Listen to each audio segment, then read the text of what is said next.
Was Kid Yamamoto's trainer, and you also were married to his sister, but something happened. Can you tell us about it? Okay, what happened was I was married to his sister. In the midst of our marriage, he had a problem with the Yakuza.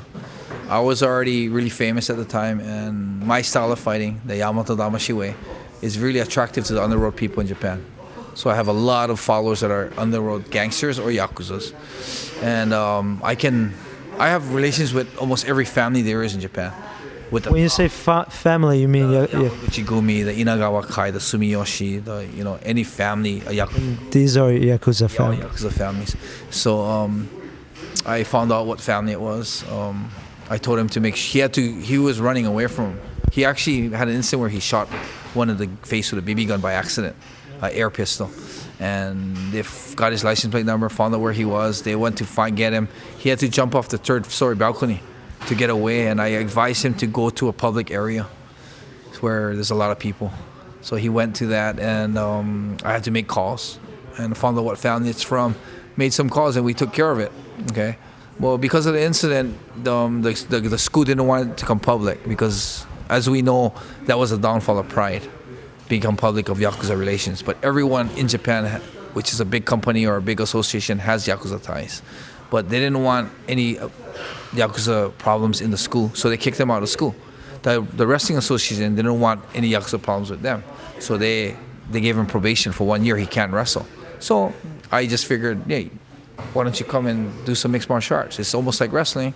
You can still move, get in shape, exercise, learn something new, and when your probation is over, you can always go back to wrestling. So that's what we did. And so I raised the kid. I put clothes on his back, gave him a car, paid his rent, paid his electric bill, everything. The year was up.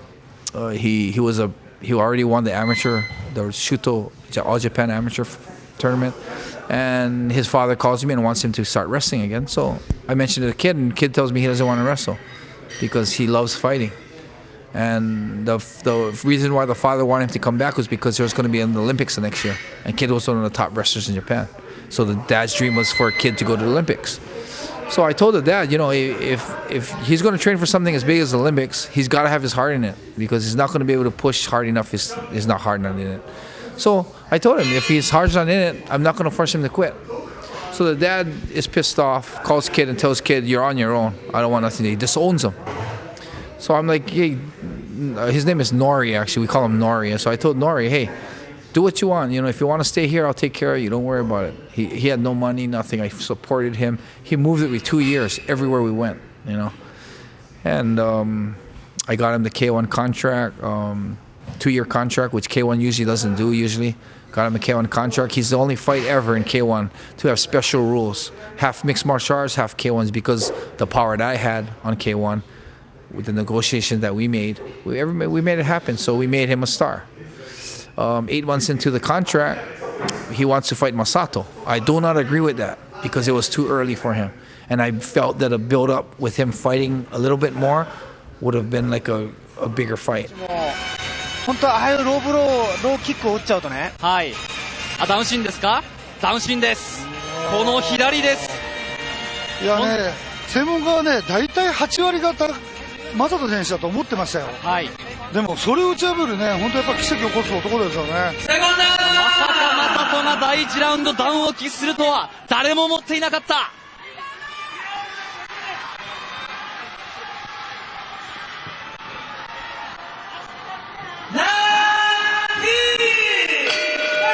第2ラウンド、さあカリスマはどっちだ。右左を落としていく。正人選手危ないですよ、今の距離が遠いんですよね。ヒットがサウスポースタイルですが、当てるのは右のパンチ。この独特のスタイルにちょっと正人も戸惑っているか。距離がまだ遠いです。さあここから踏み込んでくる。ミドルを出してくる。タイに行っての武者修行は伊達ではない。右を振ります。1ラウンドやっぱりキッド選手がジャッジは取ってますからね。はい。マサト選手ダウンを奪わないとこれ苦しいですよ。マサトとしてもダウンを取られた。初めてダウン見ましたね。キッドが今度はダウンだ第2ラウンド。でもね。Well, he goes ahead and talks to his dad. His dad decides they want to fight, which the dad comes back into the scene as soon as he becomes famous. So the virus here is the dad. You know, kid is the if we put into computer words, kid's the shitty computer that has no virus protection. The dad's the virus. The virus comes, infects the computer, and the computer is so shitty or stupid that it gets infected by the virus. And a kid tells me, hey, I want you to work with this guy Kazama Ken and my dad because they said we can get $2 million for the Masato fight. And this is where we go back to the Yamamoto way. That's not right. And $2 million is attractive, but that's not right, man.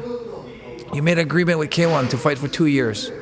You stick with that agreement. 8 months into the contract. When he walked into K1 ring, when I told him that I got a contract from him in K1, he almost cried, saying, I can fight in K1? And I said, yeah. He was fighting for $2,000, $3,000 in Shuto. I got him $50,000 a fight, you know? And then it's like, he's telling me 8 months later that he forgets where he came from. He forgets what he felt. And he wants to go and breach the contract because they won't do nothing to him because he's a big star to them and they need him. So even if we breach the contract, they won't sue him, which is true. And they'll probably give him way more money for the Masato fight. But for me, I didn't like that because we made an agreement and I will stick to agreements. Like Al Pacino said, there's two things that a man doesn't break: his balls and his word. And that's the same with me. I don't break my balls or my word for anything. And I refuse to support him on that. And he decided, I told him, if you want to do that, I can't be with you. If you want to do it, go with your dad. And he decided to go with his dad. That's pretty much what happened. So the loyalty that I felt was not the type of loyalty that I have. His way of handling situations, especially becoming rich and becoming famous, was different from mine. I believe the way you handle yourself is like a building. Like when you start a building, what do they do first? You know, like the World Trade Center. They're still building the damn foundation of the new building that they're going to build there. And it's been how many years has went by already, but they're still building. The last time I went to New York, there's a big foundation they're building. The reason why they're doing it is because they want to go high. But you know, foundation is not attractive. It's half of it's underground. It's a boring little plate of cement that supports the building. But the strength of the foundation will determine the height of the building, you know. But kid doesn't see that. See, kid thinks, he says, okay, I'm building a foundation now, but he becomes a big star in 8 months, but he still has a foundation he has to work on. But he says, you know what? The most attractive thing is a big, tall, beautiful skyscraper, you know. But the higher you go, the worse your foundation is, the more shaky it'll become. And when that thing comes down and there's no foundation, it's still gonna be over, you know. So for me, I believe that no matter how high your building gets, you gotta always remember to make sure you maintenance the foundation. Always make sure that you repair the cracks in the foundation. Always make sure that the area around, there's no other things that's gonna affect the foundation. And kid didn't see it that way, you know. So you know he's starting to see it now that he has no foundation, because there were 3 guys that started up with him, 4 guys that started up with him when he was a nobody, and not one of them is with him today.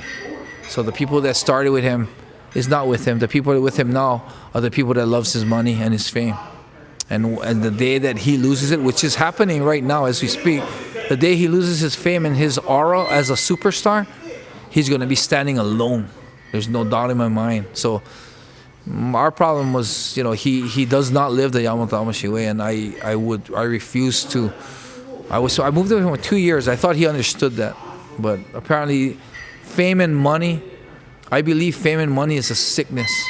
It's a sickness that if you don't be careful, it'll become a virus that'll take over your whole life and your whole body, and you'll die with it if you don't take care of it. And you know, I feel like he's infected right now, and I want no part of it right now.